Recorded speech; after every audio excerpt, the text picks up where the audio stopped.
Hello everyone, welcome. My name's Charlie, and today I'm going to be playing 100 Days in DINKUM, which is essentially like the Australian child of Animal Crossing and Stardew Valley. I had so much fun playing this and ended up doing a bunch of crazy stuff, from whipping around the outback on my Harley to exploring the mysterious underground mines, among many other things. So without further ado, let's get right into it. Unfortunately, the first words I uttered after opening this game were as follows. So let's frickin' dink it up.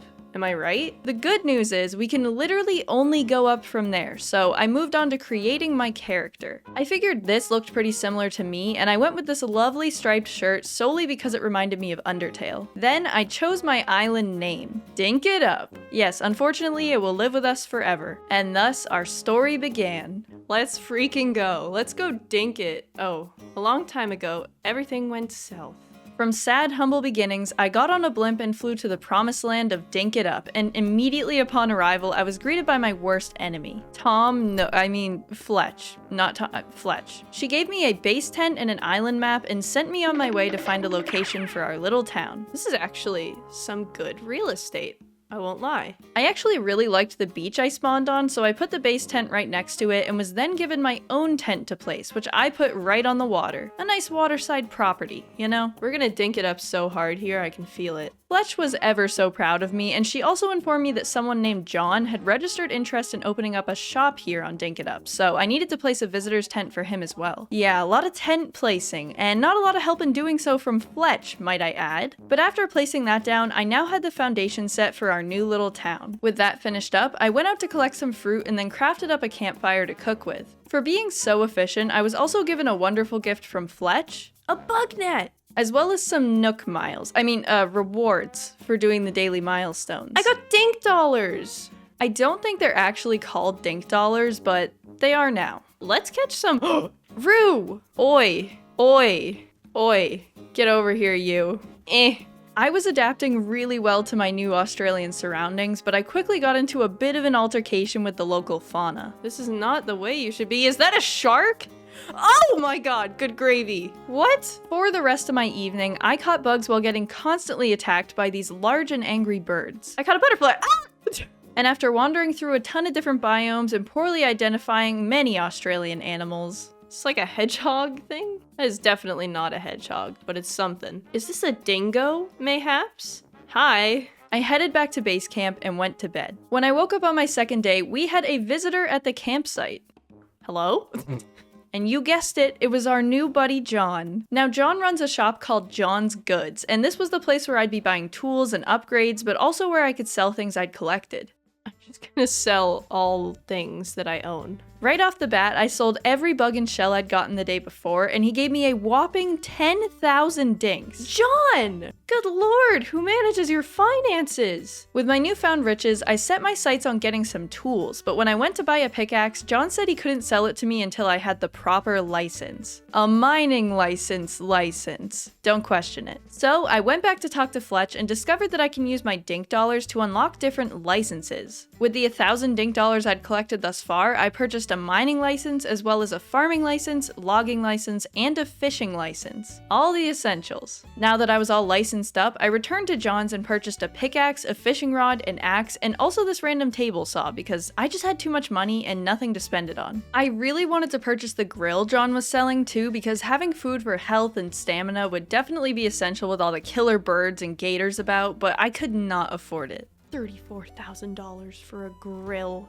I just want to put some shrimp on the Barbie. I have to take out a small loan. With my newly purchased tools, I immediately set out to collect wood and mine as much copper and tin ore as I could find. However, my stamina was not very good, and I really needed to get myself a steady source of food.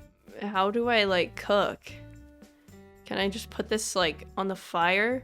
Oh my god, I'm on fire! First time around didn't go too well, but I got the hang of it and cooked up all the bush limes I'd collected before setting back out and catching more bugs. Honestly, John's prices were absurd, and I wanted to capitalize on them as much as possible. While doing that, I also found some of these oil drums, and I realized that when you open them up, weird items like tin sheets, old springs, and keys would pop out. Although I didn't know what they were for yet, they seemed important, so I held on to them. When I talked to Fletch that night, she told me that I should try to convince John to move to DinkItUp permanently, so my new goal was to befriend John. She also gave me a recipe for the furnace, and I crafted one right away to start smelting down some bars. I started off the next morning by visiting John to sell my bugs, and also to just check in, see how he's doing, and complete his daily quest, which, convenient enough for me, was just buying the 2 pieces of meat I had. He just hates having money, I think. And hey, I mean, somehow that had gotten us to a quarter heart with John, so good progress. Besides getting John to move here, the other goal I had in mind was to build up the town, so I spent most of my time catching more bugs and clearing out all the rocks and trees in the area. Doing all those chores had gotten me a good amount of dink dollars, so I also visited Fletch and purchased a handling license, allowing me to raise little chook chickens, as well as the landscaping and building licenses, which gave me the recipes for a bunch of different paths, stairs, and bridges that I could craft and use to spruce up the town. Before doing that though, I really wanted to craft a bird coop so I could get myself a cute little chook. I actually had most of the materials for it already, but I still needed to get 4 Spinifex tufts and 4 copper bars. Even though I spent the whole day hunting for copper, I was only able to get 13 ore, so as it got dark, I headed home and started up a bit of a storage system to empty out my pockets before heading out again the next day. First thing the next morning, I checked in with John and received the quest to catch a fly. Now, I hadn't seen many flies while out catching bugs, so I was a bit concerned, but John's wants and needs come first because I need to force him to move here for my own monetary benefit. Luckily, I needed to go out and hunt for copper anyway, so as I looked around for copper rocks, I also kept my eyes and ears open for any flies. I'd managed to find a decent amount of copper pretty early on, but the hunt for the fly was not going as well. They are my crocs, but about all the crocodiles that stand around my base and hunt me. While searching, I stumbled across this kangaroo sign, and I wasn't 100% sure what it was for, but I figured it might sell for some dinks. And not only that, but I also found this weird tower just standing here in the middle of the tropics. When I went to check it out, I realized that I needed to collect a bunch of the different artifact items I'd been finding in oil drums to repair it. The only thing I had on hand was my iPhone that I found the day before, so I tossed that in and continued looking for the fly. And eventually, after an entire day of searching, I found one. To celebrate, I decided to try and catch my first fish, and it was not my favorite fishing mechanic ever, but I did manage to have some success. Come here, fishy fishy. Oh, hello. Sorry? What? Click, click, click, click, click, click, click, click, click, click, click, click, click. I did it! I got a blue spot flathead. Oh, look at that little goober. Oh my gosh. Fly in hand, I raced back to town to give John his gift, and not only did I make a whopping 21,000 dinks, allowing me to purchase the grill, but John also told me that he wanted to move on to DinkItUp permanently and had applied for a deed to set up a store here. Immediately after, I raced to the base tent and talked to Fletch so I could start work on John's shop. I got kinda confused though, and I ended up in the wrong menu, so I purchased a landscaping license level 2, and while the thousands of fence recipes flashed in my face, Fletch made her escape. It's not what I was- oh, she disappeared. This made me very sad, but that didn't last long because I'd finally gotten around to smelting some copper bars and crafting a chicken coop. A chicken coop? A chook coop? A chook coop. I put my chook coop down right by the water here and then went to sleep, my head filled with dreams of owning my very own chook. Let us get a deed for him. Oh my god. Oh my god. Alright, that's okay. Just a quick little wake up. My first order of business the next morning was to get John's shop deed. Surprisingly enough, it turns out that the shop deed was not cheap and also required me to donate materials for it. Just so you know, this will put the town in 75,000 dinks of debt.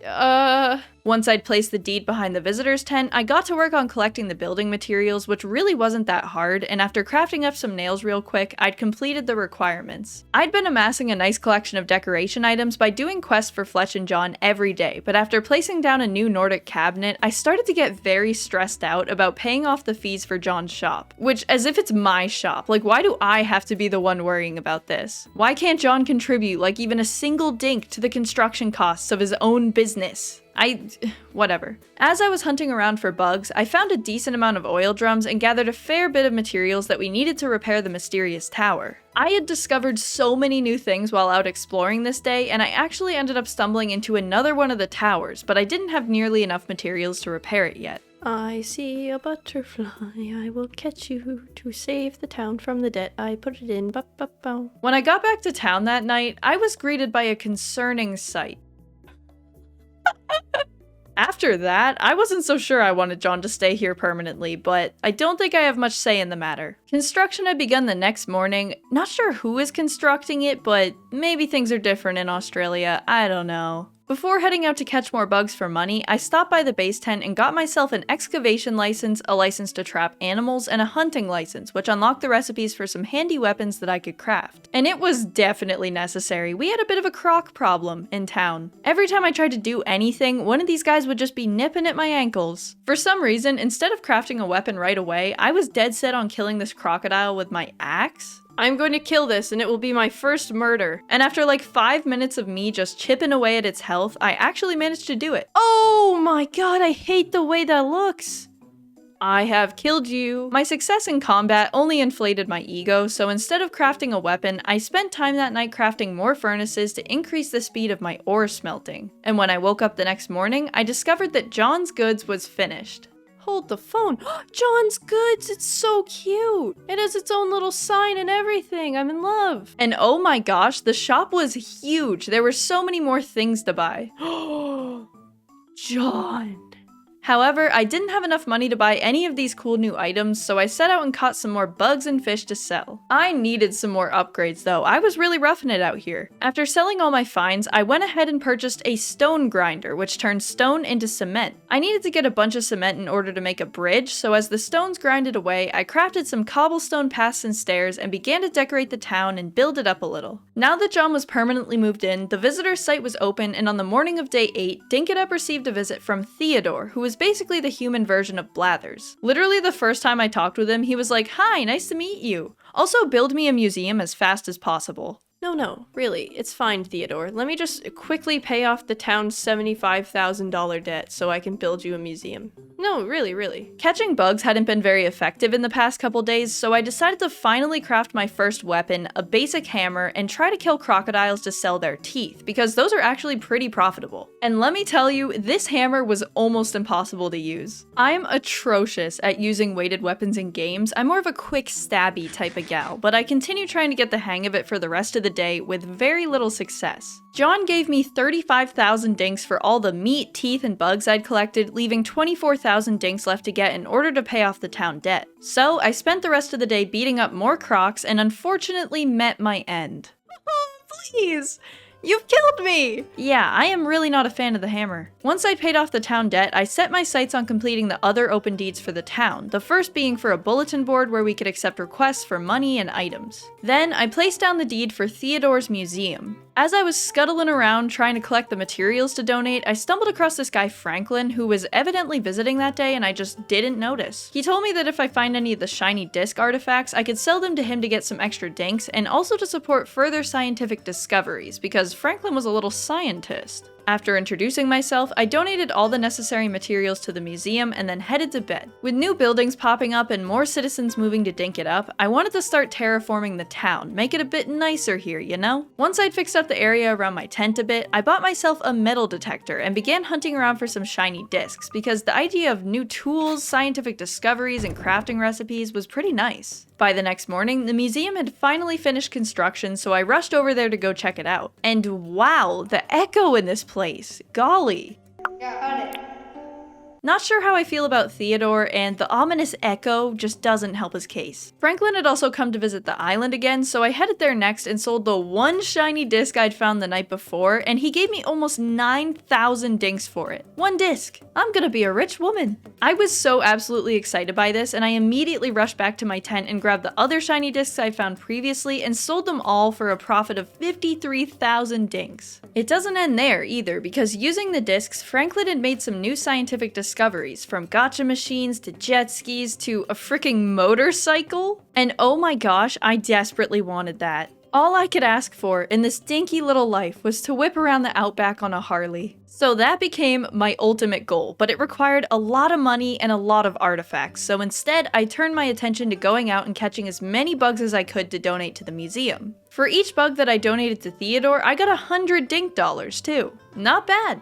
With the many dink dollars I'd gotten, I purchased a level 2 building license and got the recipe for a windmill to speed up the production of tasks. Did I ever craft one? No, but just the fact that I could made me feel accomplished. I'd also been struggling to get from island to island when I was searching for ores and bugs and such, so I finally crafted up a brick bridge and absolutely botched it. Not only was it the longest and stupidest looking bridge I'd ever laid eyes on, but it was also placed a level lower than the actual land, so it was slightly submerged in the water on both sides. Awesome! Furthermore, I think John literally needs to be exercised, and I almost peed my pants when this occurred. With the town in over 100,000 dinks of debt, I immediately went out and continued using the metal detector to try and find those lucrative little discs. Because I'd been hunting discs, I'd collected a bunch of all the other artifacts as well, and I decided to gather up everything I'd found and head back to that tower I'd discovered on day 4. The necessary materials were almost completely donated, but I still needed to get a couple more wires and circuit boards, so the hunt continued. I headed home a sad little lass that night without them, but a happy byproduct of this endeavor was a letter from Fletch saying that because I'd been working so hard, a new level of mining license was available to buy. The next morning, I was surprised to see that a new person was visiting the island. Clover the tailor. I was so unbelievably happy to see Clover because I realized I could buy shoes. I've actually been completely shoeless this whole time if you haven't noticed, so that would just be lovely. I purchased some overly expensive yellow sneakers to match my Undertale shirt and then accepted a mission from Clover to catch a blue spot flathead in the hopes of having her move to DinkItUp.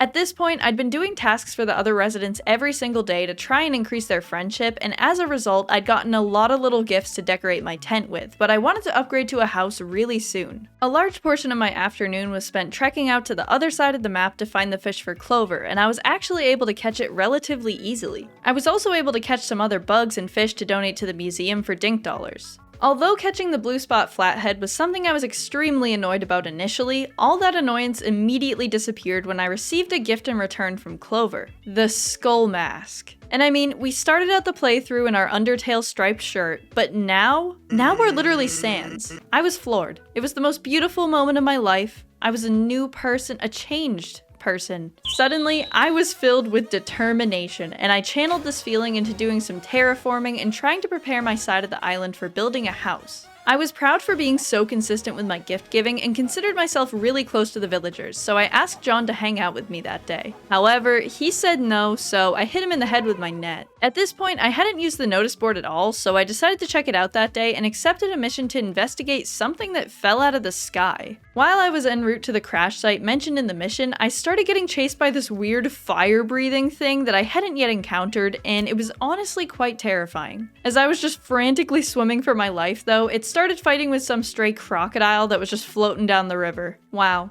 nature is beautiful. I found the crash site, but unfortunately the thing I was supposed to investigate landed directly on top of one of those scary fire-breathing things. Very cautiously, I approached the crash site, gave the little man a solid bonk on the head, and was shortly after lit on fire and ran through the woods in a mad dash to the sea. Definitely need a new approach. I hid behind this tree and waited for the fire bear to go to sleep and then snuck up and continued breaking down the crashed satellite thing. Graciously, the fire bear struck the final blow, so I ran in, grabbed the stuff, and skadoodled. For the rest of the day, I caught some bugs to sell for money, and the game glitched and I was stuck perpetually holding this butterfly.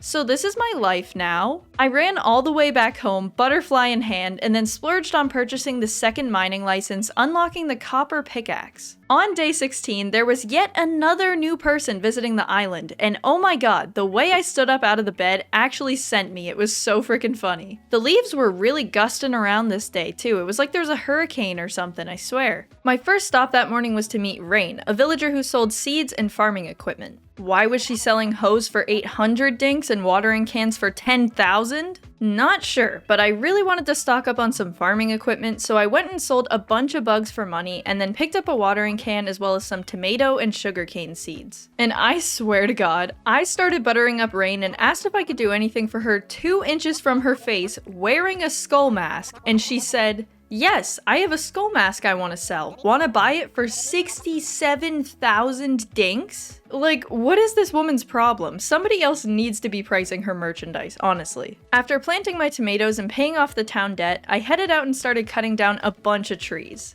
Now that I knew how the tool upgrade system worked, I really wanted to get a copper axe because all the decorating items I like are made out of hardwood and I can't actually cut that down until I get the upgrade. It also meant that I had a bunch more wood now, so I spent the rest of the night turning them all into planks for future use.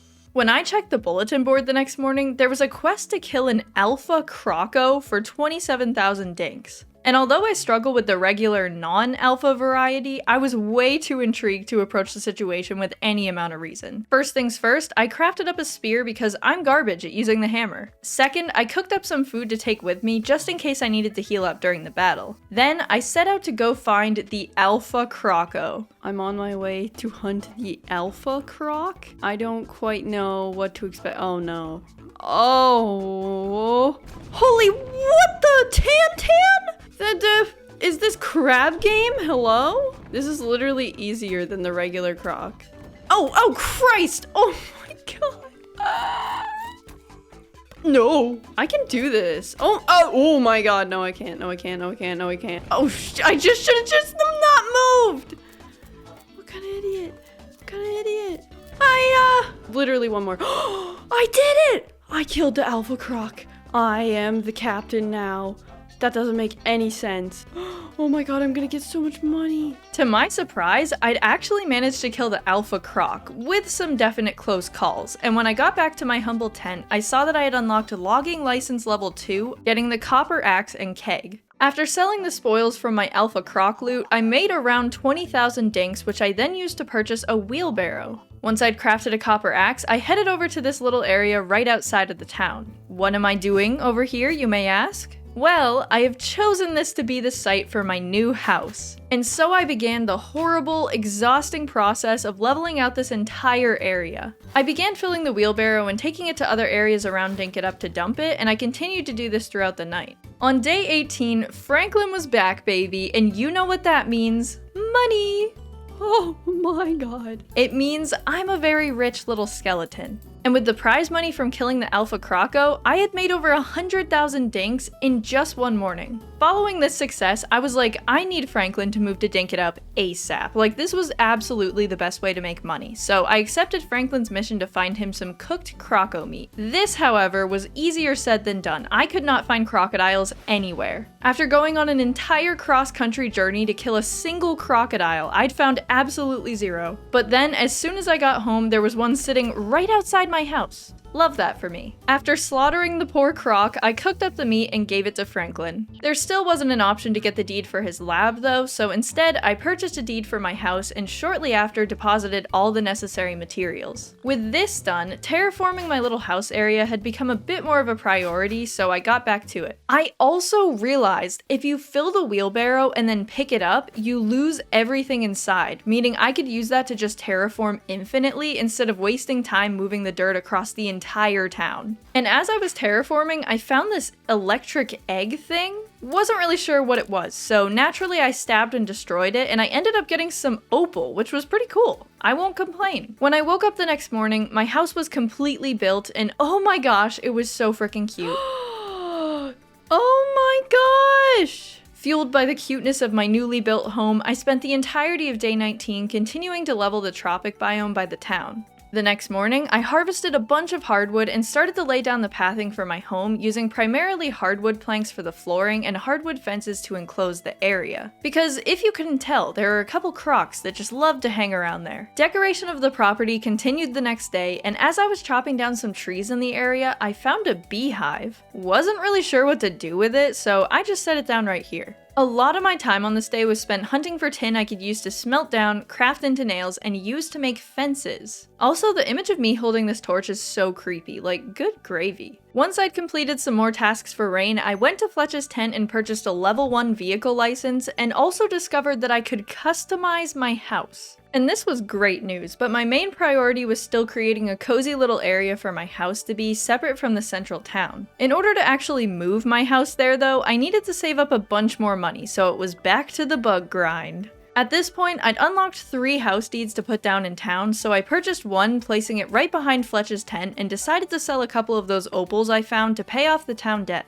After a quick heart attack to wake me up the next morning, I went and checked out the newly built house, and I thought it was for NPCs, but I realized it's actually for if you play with friends, so nuts. Well, I needed some more dinks to relocate my house, so I spent the afternoon running around getting wattle flowers for John and catching bugs. I also collected a bunch of hardwood, meaning I could finally finish placing my hardwood paths. With the foundation set out, I then headed to Fletch's and purchased the house deed, allowing me to finally relocate my home. I was just so grateful to Fletch, so I went back afterward and asked if there was anything I could do for her. She said she had a hankering for a fruit salad, and I was like, alright, bet, I can do that.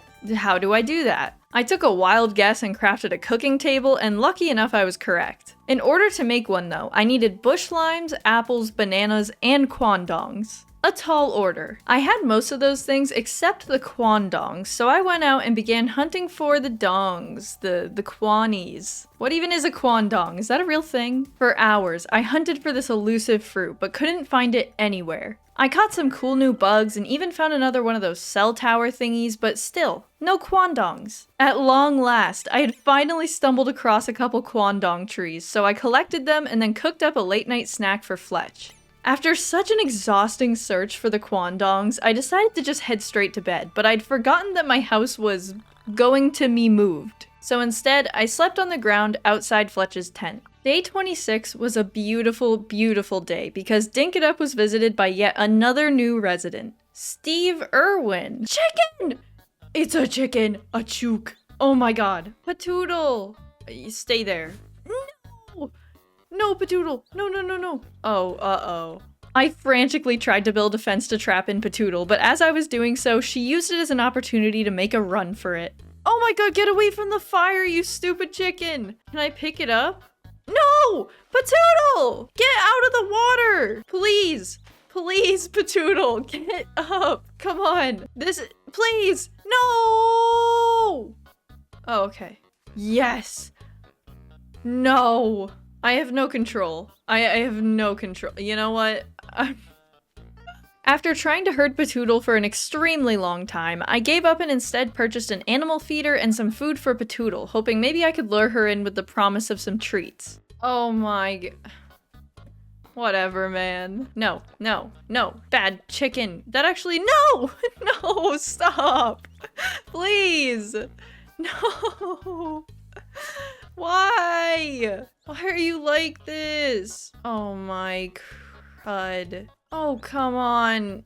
You know what? I can't be bothered. I don't care anymore. Did I do it? I think I did it. After finally getting Patoodle into her enclosure, I went to check out my newly moved house and oh my gosh, it looked so good. I was super excited about it and I spent the rest of the day out catching bugs to pay off the fee, getting a decent amount of donations for the museum in the process. When I awoke the next morning, my chicken was still drowning itself, which was just lovely, so I decided to ignore it and ask John if he wanted to hang out. I was initially very, very disappointed because he said no, but then he said he'd be free on Sunday. I could cry. John and I's first date. It would be the start of something wonderful. Fletch tried to give me something nice to wear for the occasion as a reward for helping her out, but I think it was probably the ugliest piece of clothing I've ever seen. I hate this. As I was running around that afternoon, I saw a new animal just hanging out by the river. For some reason, my first instinct was to hit it with a hammer, and this was a large mistake, because the thing was like electric and kept trying to shock me to death. Fearing for my life and my property value, I quickly put up the rest of the fencing around my house and began the process of moving all my stuff over. With my house relocation now complete, I turned my attention to a new goal, which was to acquire the deep mining license.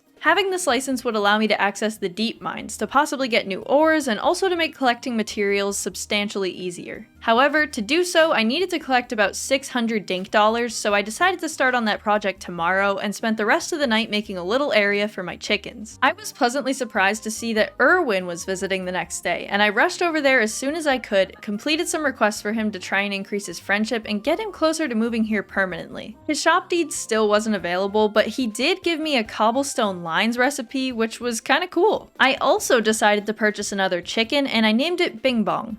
To offset the fees of purchasing Bing Bong, I accepted a request to kill an alpha jackaroo, but I literally died to a freaking normal crocodile, which just ended the day.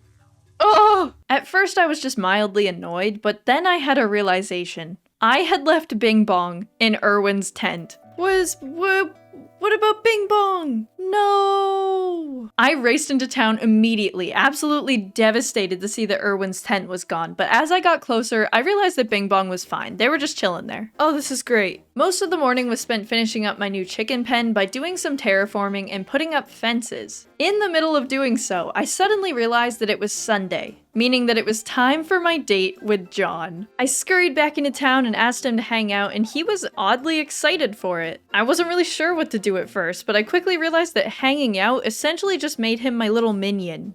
Like, as I chopped this tree, he would chop it too. I didn't really have much use for this at the moment, but as we wandered around town, I stopped to marvel at the fact that Patoodle was fully grown and suddenly saw that a dingo was swimming over to try and eat Patoodle. In a panic, I tried to kill it and John ended up ruthlessly clobbering the thing as I just stood in horror. And then right afterward, he was like, "So what do you do for fun around here anyway?" To which the only response option was, "This was fun." Yeah, that was super fun when you absolutely traumatized me, but I mean, thanks for saving my chicken, I guess? I mean, I also just so happened to get my first chicken egg, which was kind of exciting. This whole experience reminded me that I needed to finish the chicken enclosure ASAP to avoid future chicken casualties, so I finished up placing the fences and released Bing Bong into the pen. With the pen complete, I wanted to move Patoodle in, and I made an animal trap thinking I could just catch Patoodle in there and carry her over, and she literally walked right through it. Okay. After doing a bit of research, I realized that I needed to get a chook whistle in order to have her follow me over, so for the time being, I just added some more fences to keep the dingoes away until I could get one. On day 30, Franklin had returned for a visit, so I continued to try and convince him to move to DinkItUp by buying his pink polka dot shoes.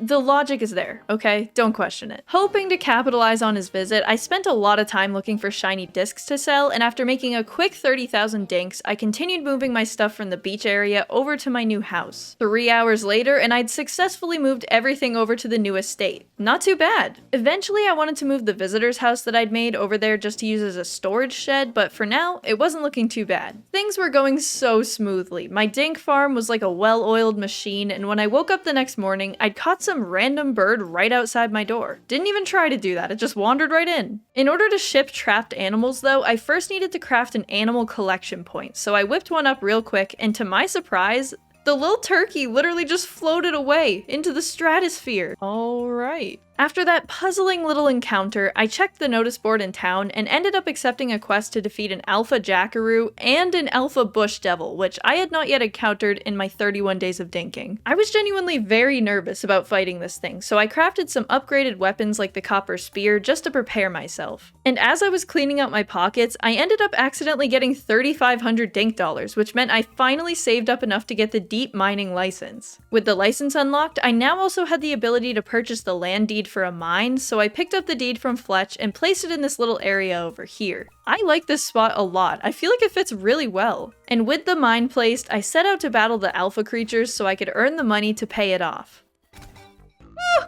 The battle with the alpha jackaroo wasn't too bad, and it ended up dropping an alpha antler, which is an item that's necessary to craft one of the game's most powerful weapons. With that finished, I set out to find the alpha bush devil, and I was extremely frightened. Oh crud. I already struggled to deal with the regular bush devils, what with their fire breathing and snapping and running and I wasn't feeling very confident. Let me just say, this thing was ginormous and extremely aggressive, and it had a really fun new attack that literally rained fire from the sky. And after a long and harrowing battle, I had finally done it. No way! What do I get? Wait, no, don't burn, don't burn.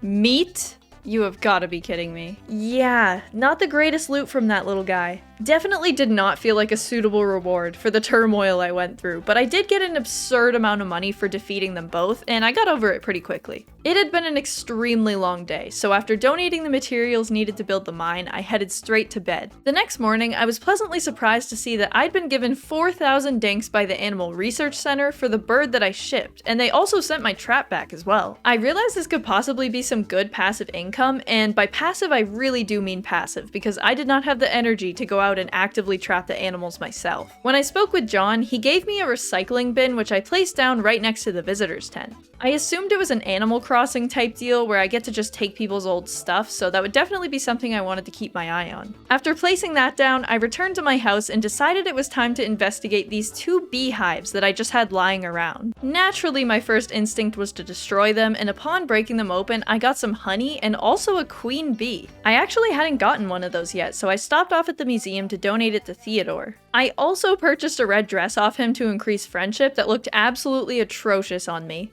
Red dress! As I went back home, I saw that yet another unsuspecting bird had been caught in my trap, and I was honestly so shocked. Like, that's just another free 4,000 dinks, what the heck? With my newfound riches, I decided to donate 100,000 dinks to the town to try and chip away at the ginormous amount of debt from building the deep mine. This was a pretty big priority, because we could only build shops for other people to move in once we were debt-free. Speaking of the deep mine though, construction for the building had finished the next day, and I was incredibly excited. Without hesitation, I ran to John's Goods and picked up a flashlight and a mine pass and headed down to the deep mine for the first time. It was a lot different than I expected, and it was also incredibly dark, so I was grateful to have purchased the flashlight prior to coming. One notable aspect of the deep mine was that it was home to iron ore, a material that I previously hadn't had access to, which was used to build a bunch of useful tools, vehicles, and other stuff. Apart from the 29 iron ore I'd gathered, I also had a few frightening brushes with death, caught some of these glow bugs, found this really interesting dungeon-y thing that I couldn't figure out how to get into, and also stumbled upon this ruby, which I actually had to carry all the way back to the lift. I took that as my cue to go and headed back up to the surface with all my spoils. I had absolutely no idea what to do with the ruby, so I just plopped it down in the corner, and I also for the life of me could not figure out how to smelt the iron I collected. It just wouldn't work in the furnaces, so I figured there might be some sort of upgraded version that I need to unlock. While I was carrying out everyone's quest the next morning, I noticed that Theodore had a little camera toward the back of the museum, and I ended up purchasing it for a cool 16,000 dinks. I was actually reprimanding myself for making such a frivolous and impulsive purchase when I rolled up to the notice board and saw a newly posted quest to take a photo of Fletch. I quickly realized though that you could only take photos outside, so to finish that up, I would need to wait until later in the day when she got off work. Honestly, I was totally fine with that because I was feeling incredibly eager to get back down to the deep mine and do some more exploring. Before heading down there though, I had a theory that I wanted to test out based on something I saw in John's shop.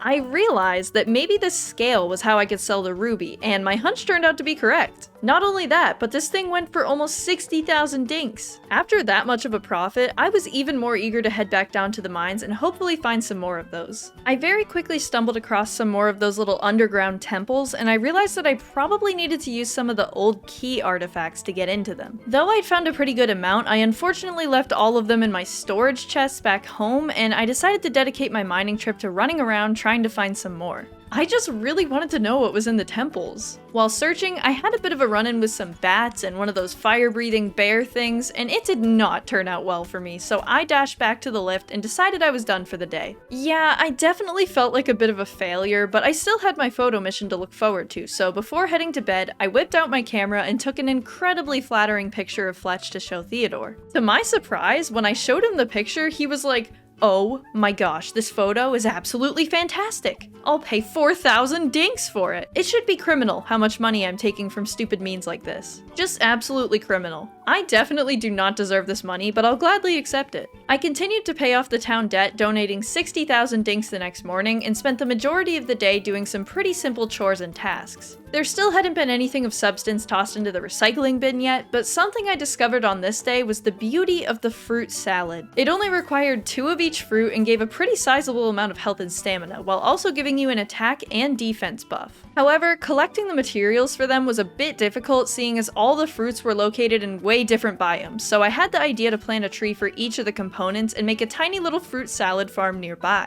With that all finished, I decided to do some fishing, which I don't normally do, but I just wanted to relax and hopefully reel in some new donations for the museum. All in all, I caught a handful of new fish to give to Theodore and came out with a good amount of dink dollars as well. After such a relaxing day, it was back to the grind on day 36, and to my delight, I learned that Rayne had spoken with Fletch and applied for a deed to live on DinkItUp permanently. This was just fantastic news, but unfortunately, I still hadn't paid off the town debt from the mine, so I devoted the afternoon to collecting things to sell for funds. I did a bunch of artifact collecting, a little bit of fishing, and I also ended up stumbling upon the cell tower thing that I'd been working on a long time ago. Funny enough, I'd actually collected most of the items needed while I was out and about, so I only needed one more green board to repair the tower. Of course, I was really curious to see what would happen, so I set back out on a hunt for artifact spots and found another green board relatively quickly, allowing me to finally repair our first tower. Oh, what happens next? You tell me, what? Even though I'd finished the tower, it just kind of buzzed and gave me a cryptic message, and I didn't really know what I'd accomplished, so I just headed home and sold the stuff I'd collected, figuring that maybe it would be something that happens overnight and I'd discover it the next morning. Well, the next morning came and went, and nothing seemed to have happened as a result of repairing the tower, so that sucks. With all the dink dollars I got from donating fish though, I was able to upgrade to fishing license level 2, unlocking the copper fishing rod, as well as a commerce license which allows me to receive 5% more when selling items. This worked out well because I'd gotten a quest from John to catch a yellowfin tuna, so once I'd smelted some bars and crafted up a copper fishing rod, I started the trek to the South Sea to go and find one. On the way, I continued to dig up artifact spots, and I actually came across an area I don't think I'd ever explored before, donating some of the materials I had to this other cell tower thingy.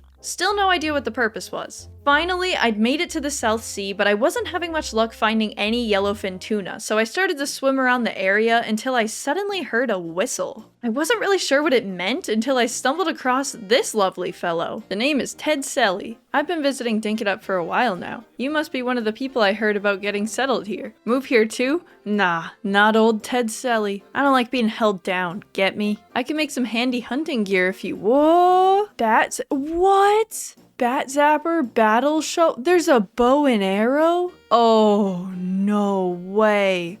Ted Selly was selling all sorts of upgraded weapons, including the one I mentioned before that requires the alpha antlers, the alpha hammer. I desperately wanted some of these hunting items, but unfortunately I didn't have the materials or the dinks to afford them, so I sadly parted ways and continued my hunt for the yellowfin tuna. After 3 more hours of searching, I decided to cut my losses and head back to DinkItUp, and I mean, I did find a good amount of new fish and bugs to donate, so it wasn't a total bust. With my influx of dink dollars, I invested the next morning in a level 2 cargo license, which expands my pockets by 3 more slots. I figured catching bugs and fish didn't seem to be helping me make all that much money, so I wanted to go back down to the deep mines and see if that would turn more of a profit. I also remembered to bring all the old keys I'd found with me, which meant if we wandered into any of those underground temples, we'd finally be able to go inside and see what they were all about. So once all my tools and everything were in order, I headed back down. I found a temple fairly soon after setting out, and using 2 of my keys, I was finally able to go inside. To my surprise, the only thing in there was a single chest, but when I opened it, my life changed. Oh my god, no friggin' way. A boogie board? That is actually fantastic. I was actually so happy, and to my surprise, I stumbled across some of these abandoned cars soon after, which gave me a good amount of artifacts like old gears and springs. But oh my gosh, I could not believe that I got a boogie board, and I wanted to do nothing else but search for other temples and get more good loot. I managed to find 2 more, and I got a miner's hat that lights up and also an iron hammer, but wow, really nothing compares to the boogie board. In my pursuit of underground temples, I'd wandered a really long ways away from the lift, and I was running out of stamina with no food left, so all I could really do was hope for the best as I walked on back. Oh, I was so close! Dang it! No, bring me back. I'm done.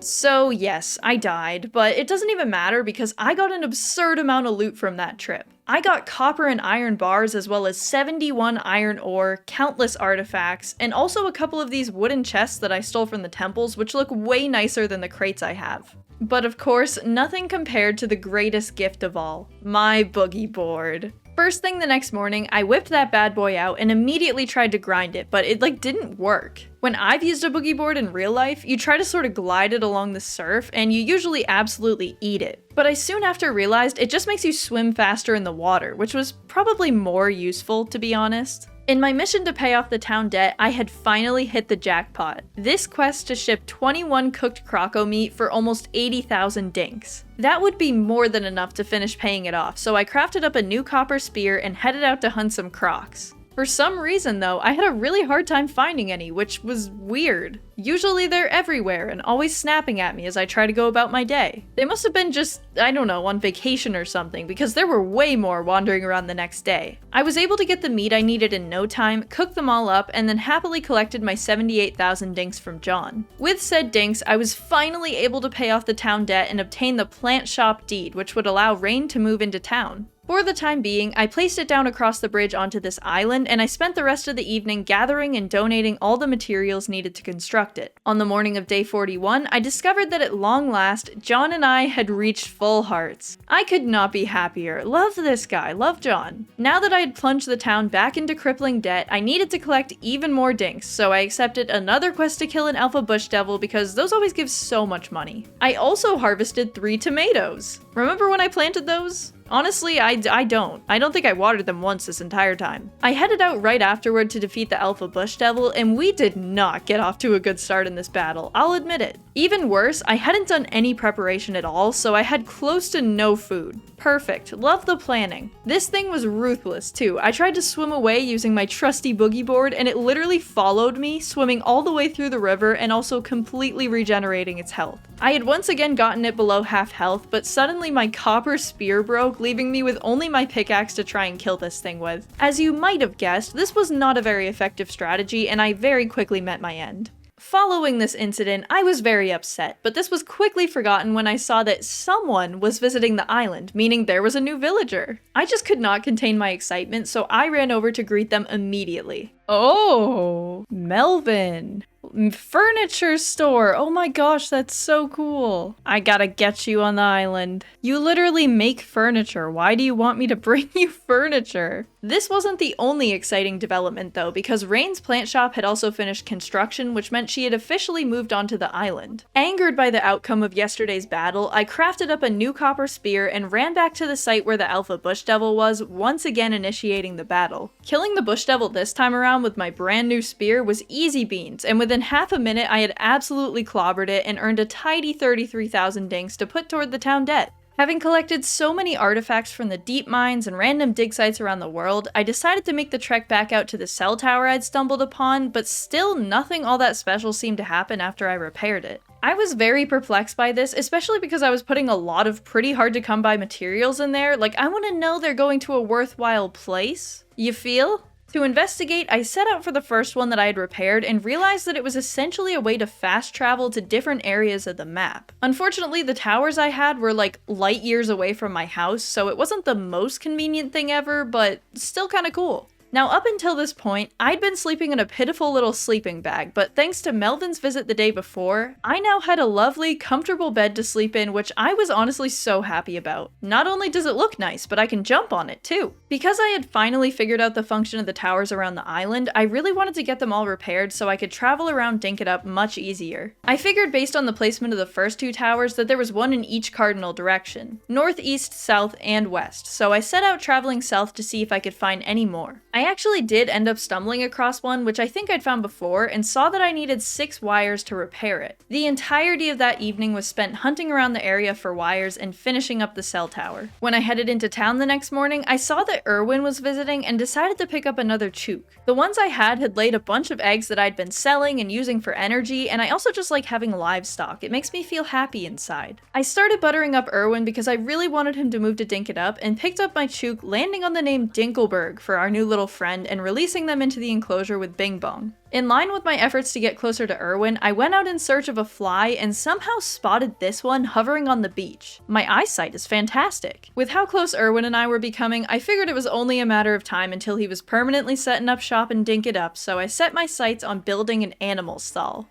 Before building the stall though, I wanted to prepare an area to put it that could house all the larger livestock like wombats. A tragically awful name, really. By the end of the day, I'd laid down a pretty solid foundation, and on day 45, I crafted up the animal stall and finished putting the fences up. With the other 3 towers completely repaired, I went out searching for the 4th one, and I'd tried to do this previously with no luck, but figured it must be somewhere in the middle of the ocean here. After boogie boarding along for a bit, I finally found it and donated some of the materials I had on hand, but I still needed 5 wires and 1 shiny disc to finish the repair, so I returned to the mainland and did some metal detecting. While doing so, I ended up unearthing this gigantic shiny rock, and I didn't really know what it was, but boy was I excited. I raced all the way back to John's and tossed it on the scale, and he ended up offering me 55,000 dinks for this little amber chunk, which was absolutely fantastic. Every little bit helps when you're absolutely swimming in debt. Many more hours of artifact hunting later, and I'd managed to gather up all the materials to repair the final fast travel tower. It was super exciting, but also I'm gonna need an easier way to get to this one because swimming across the ocean was not all that fun, I'm gonna say it. So slowly but surely, I began to form a land bridge across the ocean. Checking the notice board the next day, I saw that Theodore had put up another Alpha Croco hunting quest, which of course I accepted. I mean, it's just easy money at this point.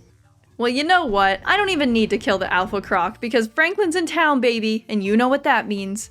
Disc money! I grabbed all 15 of the shiny discs I'd collected since his last visit and sold them to him for 140,000 dinks. And it just kept getting better because not only did he give me the recipe for an item sign, which is really freaking cool, but he also told me he wanted to move permanently to our humble DinkItUp. We're set for life. We will never want for dinks again. Shortly after paying off the town debt, I placed down the deed for Franklin's lab and donated all the necessary materials, spending the rest of the evening bridging across to the teleportation tower. Finishing this bridge was honestly my biggest goal at this point because using the teletowers would make my life so much easier, and we were getting there. Very slowly, but progress, you know? On day 50, we were visited by a new villager, Sally the hairstylist, which, not gonna lie, was a bit of a letdown seeing as I don't have hair. I still wanted her to move to the island though, so I purchased a holiday hat from her and started to work on increasing her friendship. Shortly after introducing myself to Sally, I realized that Franklin's lab had finished construction and it was pretty cute. With Franklin all moved in too, DinkItUp was now officially recognized as a settlement, meaning that we could upgrade our lousy little tent to a full-on town hall. Additionally, as a reward for my hard work, all the villagers had pitched in to get me a gift. Oh my god, you people know me so well. Oh, it's so tiny. I thought it was big. Well, whatever. I'm still putting it. Oh, it is big. Being recognized in this way just motivated me to keep working even harder, but we had run into a bit of an issue because one of the materials necessary to build the town hall is 4 iron bars, and I still had not figured out how to smelt those myself. After doing a bit of research, I realized I needed to purchase a super smelter from John, so to raise up the funds, I went back and finally killed the Alpha Croco that absolutely eviscerated me last time. Now that it was Monday, I wanted to go and check out Franklin's lab to see what it looked like, and it was actually very cute. To my surprise, Franklin acknowledged that I'd repaired all the teletowers and then proceeded to give me the most backhanded of compliments and tell me I'm stupid. But I couldn't hold too much of a grudge because he'd also unlocked the town deed for a telepad, allowing me to place one down wherever I wanted. Wish I knew about that before I started building a bridge across the entire ocean, but I'm in too deep now, you know? With my croc killing money, I also stopped off at John's to purchase the upgraded furnace, meaning after all this time, I could now smelt iron ore. Once all my iron bars had finished up, I donated all the construction materials for the town hall and got back to work on my animal pens, adding some torches as well as some gates and stairs for easier access. Much to my surprise, the town hall was completely finished the next day, and I am really at a loss for words. I think it's the massive DinkItUp in bold letters across the top that really makes it for me.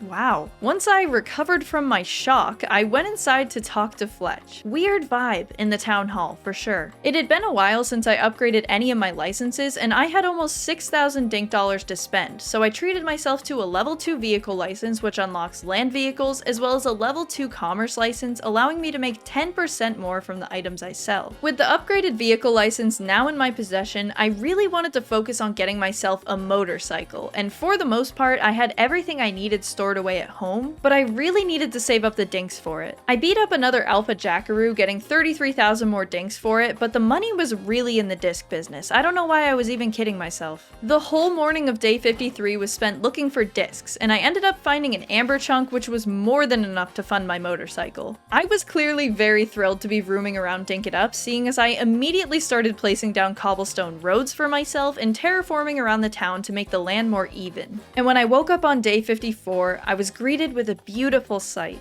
My motorbike, which was in the mailbox somehow. Don't understand the logistics of that, but I won't question it. I was so immensely happy. Like, look at this thing. I was drifting all over town doing sick jumps and oh no, not this. Oh wow. Really struggling there. Oh. To celebrate the construction of my sick new motorbike, I bought myself another chook, naming it Dinky, and simultaneously discovered that Irwin wanted to move to DinkItUp full time. What a joyous time. All the pieces were really falling into place. But then, tragedy truly struck our humble town, and as I tried to whip off looking all cool, I freaking lost Dinky! Somehow, I managed to rescue Dinky and my motorbike, but yikes! Really had me going for a bit. I was absolutely chuffed with my motorbike, so I went back to Franklin's to see if he had any other cool stuff I could commission to elevate my lifestyle on DinkItUp. First of all, there's a helicopter, which makes me want to cry, but also, I realized that there's literally a machine used to level the earth called a compactor, and here I've been doing it by hand this entire time. Now that actually makes me want to cry, but I still had a lot of work to do, so I went home to get the materials and bought it for myself. I also accidentally told Franklin I had shiny discs to sell, and he was very mean to me. I literally made an honest mistake and he was like, "Oh, you don't have anything?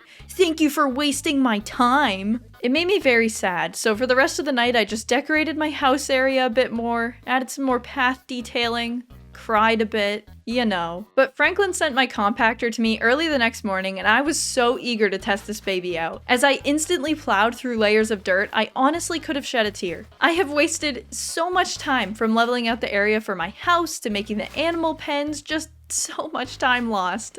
I ripped apart all the paths in town, completely leveled the land around the shops and around the greenhouse, and began to set down cobblestone paths across the whole area. And you know what? It had been 43 days too many looking at this ugly, ugly bridge. I think part of what made the bridge so ugly was how absurdly long it was, so I decided to use 2 shorter bridges here instead of 1. It still looked a little funky, no doubt, but honestly, it was better than before. My plan for decorating the town involved a lot of cobblestone paths, and I'd actually run out of stone, so I spent a long time going out and collecting some. There was a lot more detailing that I eventually wanted to add, but before I could get to that, I wanted to have a plain foundation. A canvas, if you will. While I was putting some stuff away, I spotted this cute little dingo, and he was so well behaved, I really wanted to tame him, but no matter what I tried to entice him with, he just did not want to be my friend. It was so sad. When I went into town the next day, I saw that John was just stranded up on his shop ledge, and it made me chuckle. I was literally talking to him all the way from the ground. It was just so funny to me. For John's sake, I continued collecting stone and placing down paths in town for the rest of the afternoon. With Irwin's shop deed available now, I turned my attention once again to paying off the town debt and headed out with my metal detector to try and find some discs. I sold 2 to Franklin for around 10,000 dinks, and conveniently enough, he also asked to buy some random hat I found in the recycling bin for almost 7,000 dinks, which is honestly ridiculous. I still didn't have nearly enough to pay off the debt, so I continued to hunt for discs over the course of the next couple days. Also, look at this absolutely sick pull-up to the lab. Oh my god, so cool. At the same time though, I also got this dog stuck in my motorcycle immediately after, which is decidedly not cool. As I searched for shiny discs, I also tried to collect some more rocks for decorating. With most of the cobblestone placed down, I started to get to work on the next step of my decoration plan, which involved placing fences and planting trees within them to act as a barrier, but in a way that looked really nice and aesthetic. Once all the trees I had were planted, I continued buttering up Clover to try and get her to move to DinkItUp. And I was so blessed, because as a reward for trading furniture with her, she gave me a beak. Oh my god, I'm so happy. One afternoon of disc searching later, and I began to prepare for going into the deep mines the following day. I bought a new pickaxe, a mining pass, and collected some fruit salad materials. The cherry on top was Franklin telling me that he used to think I was stupid, but now he doesn't think so anymore. Thanks. Much appreciated. When I headed back down to the mines on day 61, I realized I forgot my keys at home, which made me very upset. Even without the keys, I still managed to collect a good amount of ore and some pretty mediocre loot from these mineshaft areas, as well as another ruby, which is always a big win. I brought the ruby into town the next day and saw that the trees were starting to grow, and oh my goodness, they look so good. I love it. I ended up accepting a request to bring John a picture of Rayne, which is kind of creepy, but okay, and then brought my ruby inside and placed it on the scale, and oh my gosh, that thing sold for 88,000 dinks. What on earth? How do I get more of these? On top of that, I snapped a quick picture of Rayne, and John offered to buy it for 4,000 dinks, which is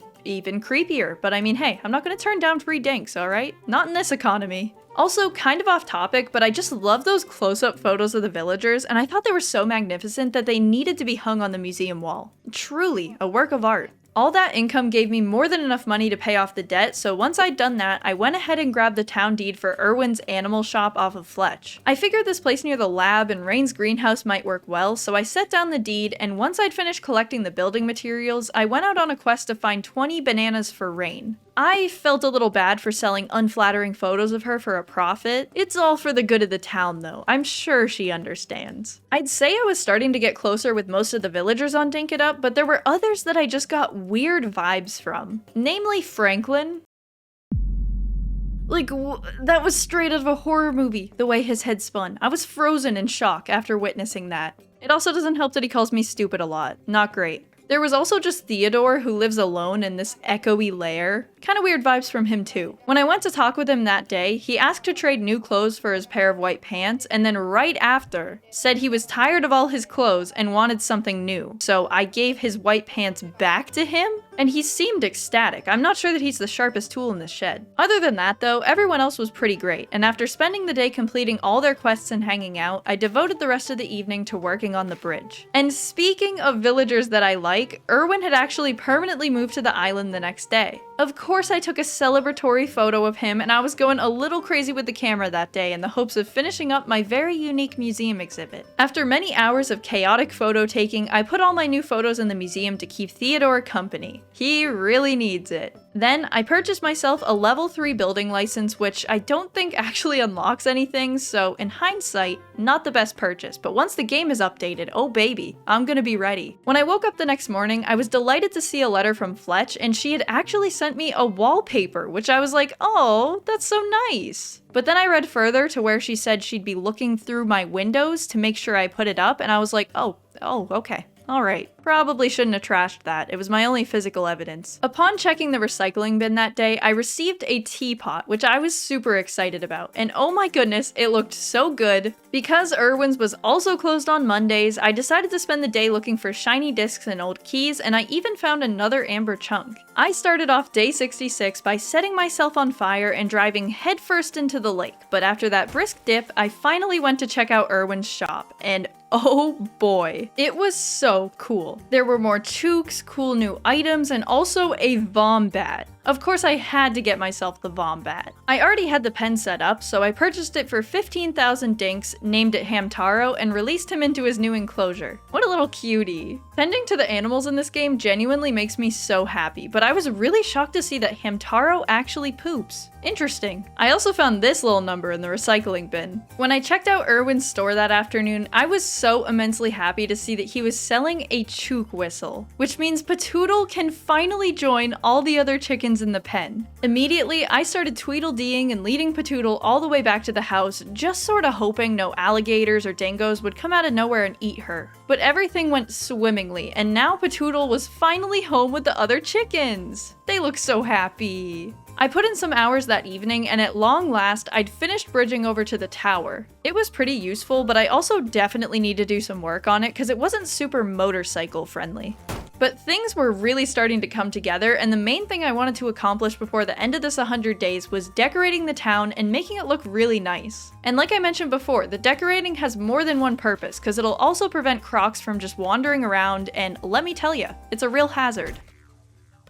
But fences and trees were only part of this task. I'd also like to place down as many of the town deeds as possible and make DinkItUp look like a genuine town bustling with life. To do that though, I need a lot of dinks. Over the past 70 days, I'd found that the most reliable way to do this was digging up artifact spots for discs and amber chunks. Lucky for me, I ended up finding 2 amber chunks pretty early the next day, which gave me more than enough money to pay off Irwin's shop. This freed up the ability for me to place down the telepad Franklin had mentioned, and I wanted it to be a pretty prominent part of the town. I ended up building the dirt into a bit of an altar and added stairs going up the side with the telepad placed square on top. In other news, my confusion with Hamtaro the Vombat continued on when I visited him the next day and discovered that he was fully grown. And wow, this dude was massive. I purchased a milking pail from Irwin's the other day, assuming it was meant for use with the Vombat, and I didn't really know what to do. I was like, how do you milk this thing? And it just started throwing it back. It was all very confusing. Eventually though, I managed to figure it out and got my first milk. When I was going into town, I also realized that the telepad was already finished, meaning I now had an incredibly easy way to access pretty much the entirety of the map right next to my house. I was able to pay off the telepad with some leftover amber money I had, so I decided to capitalize on it and finally move the guest house closer to mine and use it as a storage shed. To accommodate for this, I began to rearrange my little backyard, forming the fences around the soon-to-be storage shed, and honestly I really love how it turned out. The step down in the yard adds a lot of dimension to it. you know? DinkItUp was beginning to develop really quickly, and in line with this, Irwin was selling a freaking pleep that day. It's like a platypus with wool. I gotta have it. I love it. The thing is, I needed to get a level 3 animal handling license before I could purchase it, and in order to get that, I had to collect 3,000 more dink dollars. Yeah, I know. I tried to formulate a plan for how to earn all those dink dollars, but it was just not possible. I figured I would just continue about my days as I usually would, and it would happen when it happens. With the storage shed now moved over by my house, I began to start moving all my crates and materials off my front lawn and into there. However, for some reason when I placed down the item signs inside the house, I wasn't able to put items onto them. And believe me, I tried for like hours. I'd gotten really frustrated with that, so instead I moved on to yet another area of decorating that I was eager to start, which involved planting some crops. Not only would they look nice around Rayne's greenhouse, but also different inventions at Franklin's lab such as bombs require crops like sugar and wheat. And there's also a bunch of recipes involving them that are at the cooking table too. The fact that you couldn't put item signs in the house was really bothering me, so I spent a bunch of time moving everything back out and labeling them, so now they look super pretty and organized. Oh my goodness, I was absolutely delighted to see Rayne and Irwin watering the plants for me because oh my god, I would actually rather die than tend to these plants myself. Arguably better than this though was the fact that Irwin was selling a dog kennel. Of course I had to purchase it, but I was still having this same day 56 issue where I had no idea how to tame the dogs. After doing a little research, I saw that you need to get a collar from those temple chests in the deep mines, so I immediately began to prepare for an expedition down there the next day. Having gotten everything together the night before, I was able to scuttle over and take the lift down to the deep mine first thing the next morning to start searching for that collar. The first temple I found had another boogie board as well as a hard hat, and the second one had a jackaroo statue, but although this wasn't the primary thing I was looking for, the item that I found in the third chest was better than anything I could have ever asked for.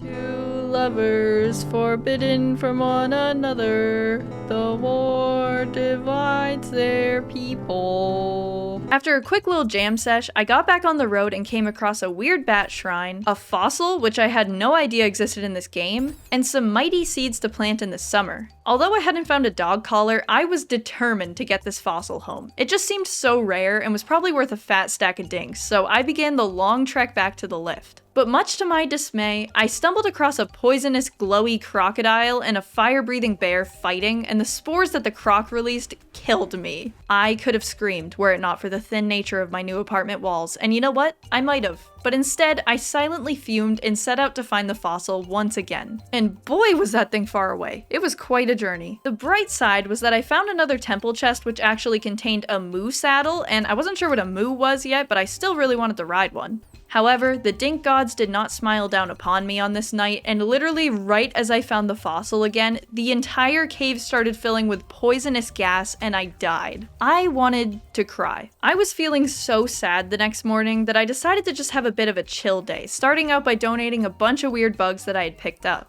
Funny enough, donating them gave me enough dink dollars to purchase the level 3 animal handling license, which unlocked the animal den to house pleeps, and the silo, which allows you to automatically feed your animals. That sounded super useful to me because I was kind of bad at feeding my chooks, so I crafted one up really quick and placed it in this perfect little nook of my chicken pen, filling it up with animal feed. It didn't seem to be giving them food, but I figured maybe it fills them in the morning or something. I don't know. With that accomplished, I began to prepare for yet another mines trip the next day.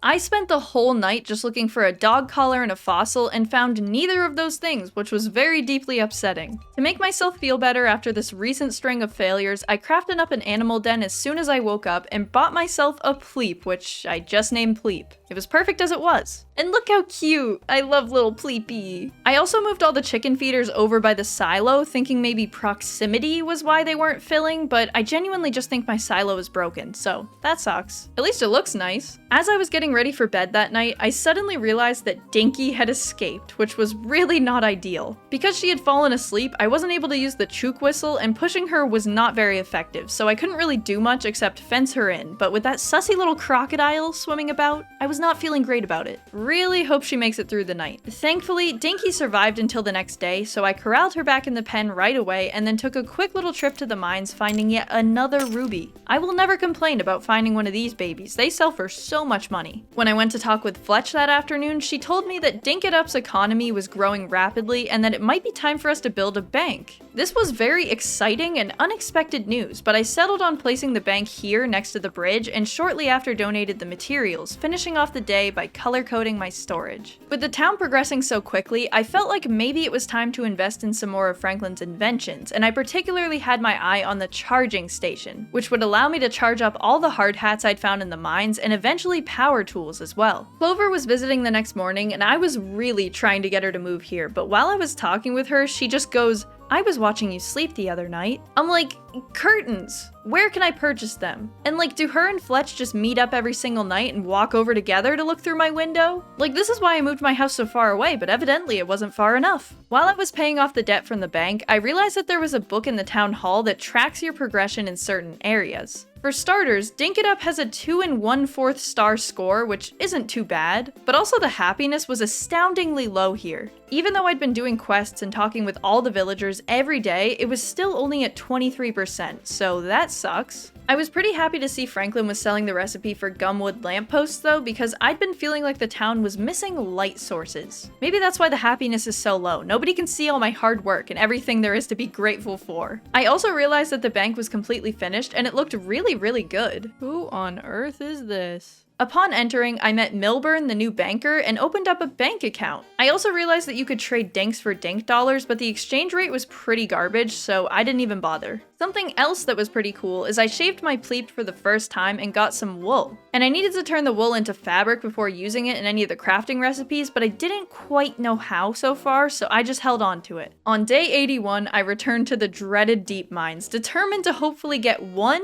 another fossil, and 2, a dog collar. This was a pretty ambitious goal going in, and after finding a bunch of different temples with no luck, I ended up stumbling across another fossil and actually found a dog collar in the temple right next to it. I literally couldn't believe my luck. I was over the moon. I made a mad dash back to the lift with a couple really close calls, but I ended up getting back successfully and just took a moment to breathe. I honestly couldn't believe I made it back to the lift alive, but also with all the items I wanted as well. As soon as I'd recovered from the shock, I brought my fossil to John's Goods and sold it for 35,000 dinks. A little bit of a letdown. I thought it would be worth a bunch more, but I was still glad to have gotten one back.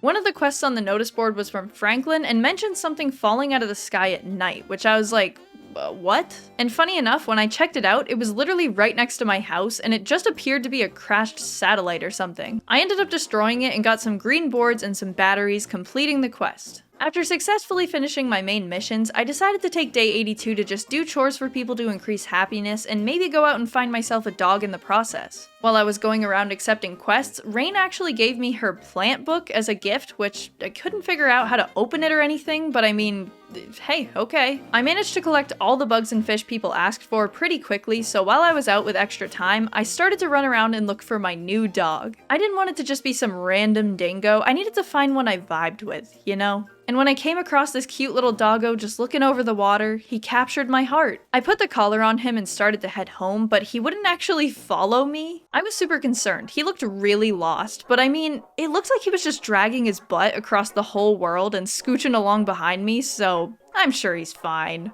What a good boy. I had faith in him, so I just motorcycled all the way home and started putting stuff away, looking at the map, and when I X'd out of the menu, he was literally sitting right in front of me. It gave me a heart attack. I was not expecting that. He's such a talented boy. After petting my dog first thing the next morning, I headed into town and continued doing tasks for everyone. Most of the villagers had weird salad quests, which I happily completed, and something I found very comical was that I gave Irwin a tomato to make his garden salad, and then he gave me the salad, and then 5 seconds later he proceeded to buy the salad from me for 10,000 dinks. I have never been so confused. I don't think Irwin has either, to be fair. I was starting to settle into the rhythm of life on DinkItUp and looking toward a prosperous future, and I thought, what better way to ensure your financial security than a bunch of kegs? It's, I don't know, Stardew Valley rules. It's just kind of how it goes. And thus, I crafted up my first keg, but was interrupted by literally the most tragic thing that ever could have happened. I couldn't believe it.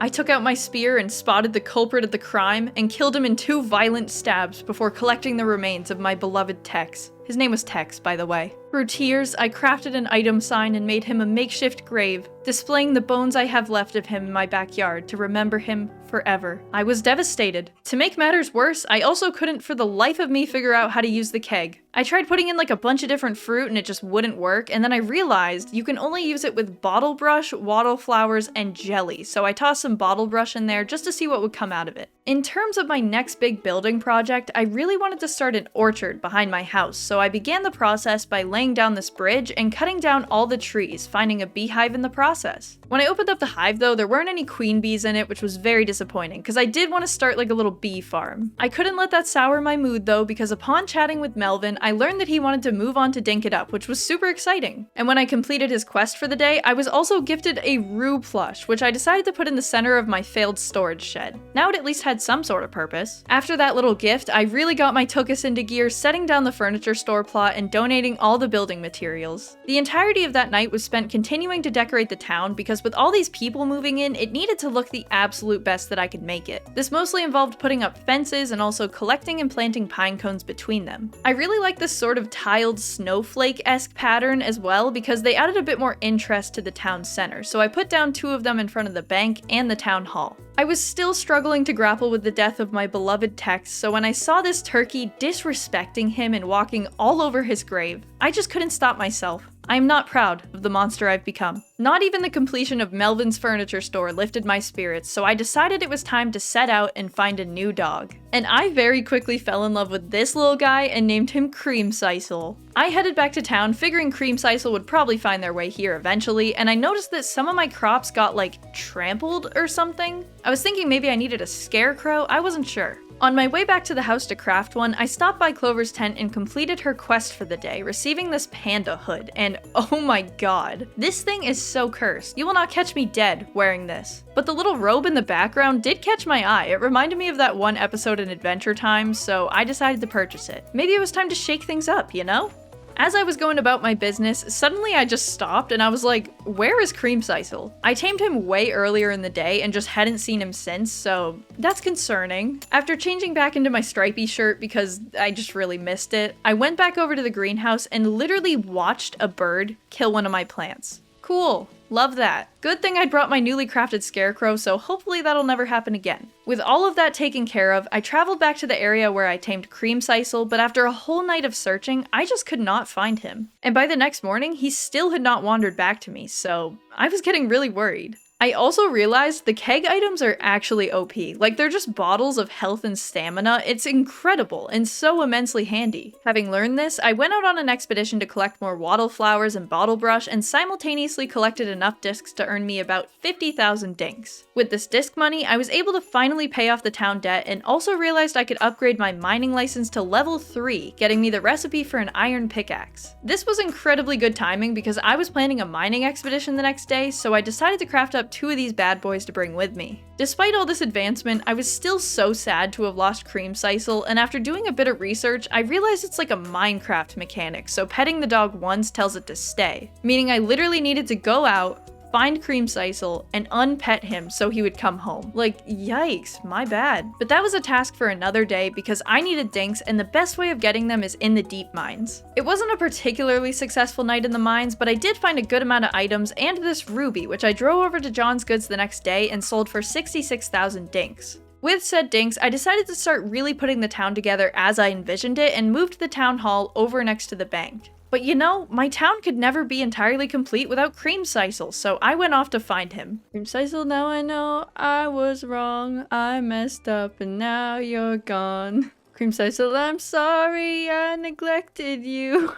Where the frick is Creamsiscle? Oh my god. I was really struggling to find Creamsiscle and I didn't want to give up hope. However, while I was off-roading around the area, something went just a little bit wrong.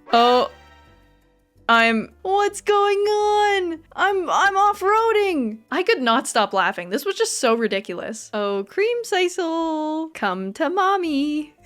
I hate this. Creamsiscle! Oh my god, I actually found you. Get up. Come with me. It's your mother. Come, Creamsiscle. Yay! Creamsiscle, oh my god, what a cutie. I'm so happy. I also have a real serious problem, but we're not gonna talk about it right now. I look like I'm doing the a-tootie-ta dance. Tongue out.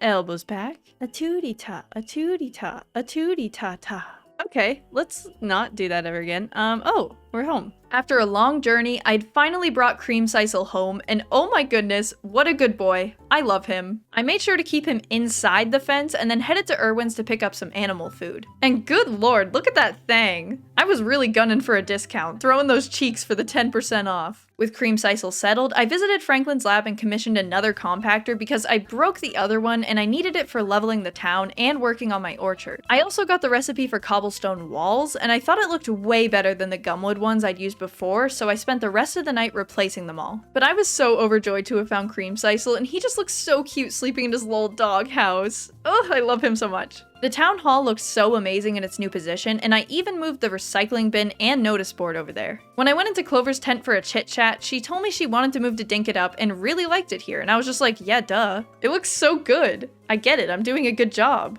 I decided to place her clothing shop here. I thought it framed the dock nicely, and I wasted no time donating all the materials, and for the rest of the day I continued leveling out the land behind my house. By the next morning, I'd cleared out a good amount of space, so I started to plant some fruit trees like bananas, apples, and quandongs, and it turned out looking pretty good. And with the rest of my time that day, I continued replacing all the gumwood fences with cobblestone ones.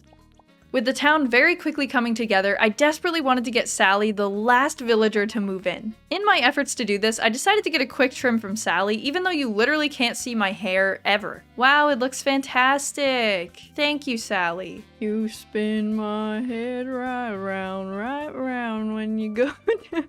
Day 92 was another chore day where I went on a bunch of random missions for villagers, and when I went to accept a quest from Melvin, oh my gosh! His furniture was literally beautiful. I was in love. I purchased all of it. I have no control. And with that, I set off to go find various bugs and fish for everyone in town, starting with a mangrove jack. But while I was out running around, I stumbled across something I'd never seen before. Massive eggs? I tried to grab one and like, dude, you literally just broke your own egg. I quickly managed to nab one, but they ran after me and just destroyed it. I was determined, though, to just pull off one egg heist. I was gonna be that little gremlin in Spyro that goes, na na na na na. I decided to try and approach from the other side, and after weaving through like 4 of these birds, I grabbed one, hopped on my motorcycle, and skirted away pretty unsuccessfully, I won't lie. It was kind of embarrassing, so I just brought it all the way back home on foot, just to be safe. I wasn't 100% sure what to do with it, so I just put it in my little roux house for the time being. But then suddenly, I had a massive revelation and realized that I could sell the massive egg at John's Goods, and boy did I. 25,000 dinks for an egg. I was so excited, and I used this money to pay off the debt and then move John's shop. Finally, John would be freed from his lofty purgatory. Good for him. Also sorry, that was totally on me, but I was obsessed with these eggs. I couldn't stop thinking about them. It was just such an easy way to make money, so I returned to the egg area that afternoon and yoinked another one despite there being literally 5 of those birds. While I was making my escape though, I heard a whistle once again and realized it was that Ted Selly guy, but he was literally standing right in the middle of the angry bird lair. I fought my way to him later that night and sold him a bunch of meat for 120,000 dinks as this bird watched, and then I got myself a bone bow and some bone arrows, which,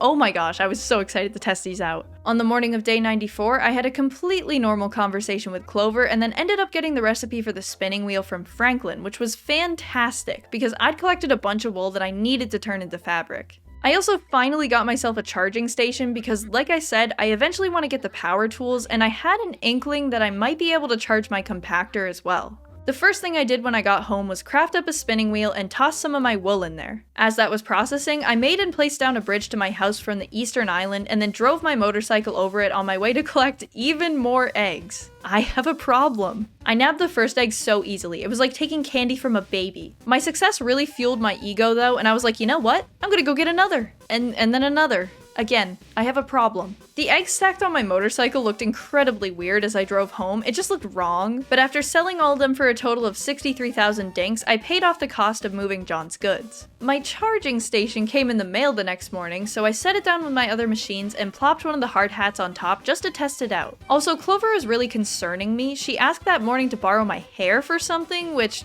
definitely a ritual and definitely a no. I just ignored her and continued working on the town. With the town hall and John's goods in place, I turned my attention toward moving the museum, and I actually wanted to have it elevated a bit as a sort of centerpiece for the town. Lots of terraforming later, and I finally set down the new museum location and went back home to check on my charging station. I was so pumped to see that my hard hat was fully charged, and when I tried to put the compactor in, it actually worked. Amazing! With my fully charged hard hat, I went back down to the deep mines and started working on a super secret project. While I was down there, I figured it was a great opportunity to test out my bow and arrow, and it was kind of freaking cool, but the crocodile I tested it on was not amused and literally just killed me. I freaking died. So that was a bust. My screen was also aggressively saturated when I respawned. This has never happened. Honestly, it's too bright for my eyes. I can't even look at it. With 4 days left of our journey in DINKUM, I was really desperate to get Sally to move to the island, but she was just not interested. Even after doing favors for her, getting my hair cut again, nothing. I'd also like to point out that every day my encounters with Clover become progressively more cursed, and I genuinely do think she's a witch at this point. Now that I had a charging station, I really wanted all the power tools, and I set my sights on getting a chainsaw first. I didn't have all the materials for it though, so I picked up the upgraded tool belt license, made more spinning wheels for fabric, and realized I could craft a scythe, which I literally did not notice before. My crops have been grown for like weeks, and I could not figure out for the life of me how to harvest them, but it was just there the entire time. With my newly crafted scythe, I headed to Rayne's greenhouse and harvested up all the crops that had grown. With all the other buildings in place, now I just needed to find a spot for the visiting site, and I like these little flags. Wasn't wild about this path I made, but I thought that putting the visiting site in this spot at the end would look really good. When I tried to commission a chainsaw, Franklin told me I needed logging license 3 first, but I didn't have enough dink dollars for that, so instead I decided to get a jackhammer. I also literally fell through the center of the earth. Alright. Franklin sent over my jackhammer the next morning, and I was so eager to give it a go. And this thing is nuts. Like, it shreds through rocks. It's absurd. This was great too because I needed stone to make more cobblestone paths and walls. But somehow I ended up back in my old stomping grounds, the site of the Egg Heist. And not only did I steal 1 egg with this incredible platforming maneuver, no, it wasn't 2, it wasn't even 3. I stole 5 eggs. It was a bad day to be a bird. They were incredibly hard to travel with, and I was worried they would break, but after 1 by 1 transporting them and my motorcycle across multiple rivers, I finally made it back to John's goods, and I must say, I was rich. I made a total of 125,000 dinks, all at the cost of ecological stability, but hey, it was worth it. There was like a blood moon that night. The sky was so red. I couldn't help but feel like it was a representation of all the innocent lives I took earlier that evening, but I tried not to let it weigh on my conscience. Okay, now I have a confession to make. Pretty much the only reason I started playing DINKUM was because I saw this photo of a chicken hat, and I love me a good chicken hat. At the time I saw it, there wasn't any information on how to get it, so I was sort of afraid of making it a goal for the playthrough. However, I befriended every villager, talked with them, and completed quests for them every single day, secretly hoping I would get it with no luck. But on the morning of day 99, when I went to talk to Irwin, he asked if I wanted to buy it, and I was absolutely floored. I could have cried. I was at a loss for words, and at only 5,800 dinks, what a discount. Maybe throwing it back all those days ago really did gain favor with Irwin after all. All I knew was that my life was complete and I couldn't be happier. And not only that, but I have 2 beaks. It was absolutely spectacular. I figured maybe with my new chicken hat, Sally would be convinced to move to DinkItUp, but that was understandably not the case. Regardless, I was so unbelievably happy, and I retired my skull mask by placing it on top of the dresser so it could watch over me while I slept. Just like Fletch and Clover, apparently. I was now a space chicken. My sans days are long behind me. I also got to harvest some onions, which was just so exciting. Our final day had finally come, and I don't think I could have been more proud of the progress we made or more excited to continue on. I had put up all these really beautiful lights the night before and finished up the walls and paths in town, and I honestly could have cried. It looked like an actual town when I walked in for the first time. I decided to spend part of the morning decorating around the shops and just adding a bit more immersion to the town because it was feeling a bit it flat. Eventually, I wanted there to be a whole outdoor thrift shop type of thing here next to Clover's place, and maybe an outdoor dining area here. It was gonna be so great. I think in these 100 days, just as I planted these seeds and forced my little minion Irwin to water them, I had planted the seeds for a beautiful foundation on DinkItUp. I spent a lot of time that night photographing all the things on DinkItUp that I had come to love. Clover, who was probably possessed, or at least practicing unsafe witchcraft. Milburn, the looming shadow of capitalism. Fletch, the woman who started it all. John, our first resident. Irwin, the bestower of the chicken hat, and maybe my lover? I don't know. And we can't forget Creamsiscle, our loyal companion, as well as the many other animals, big and small, that we've cared for on this journey. Well, that is all I have for today, and if you like this video or you want to see more adventures on DinkItUp in the future, definitely leave a comment down below. I had so much fun playing this, and I would love to see what happens in the next 100 days. But thank you guys so much for watching. I really hope you enjoyed, and if you did, feel free to leave a like or subscribe to the channel. I'd love to have you here. Until next time, hooroo, ta-ta, and see you around like a ristle. Those are all Australian ways to say goodbye, I think. I really don't know. Okay, bye!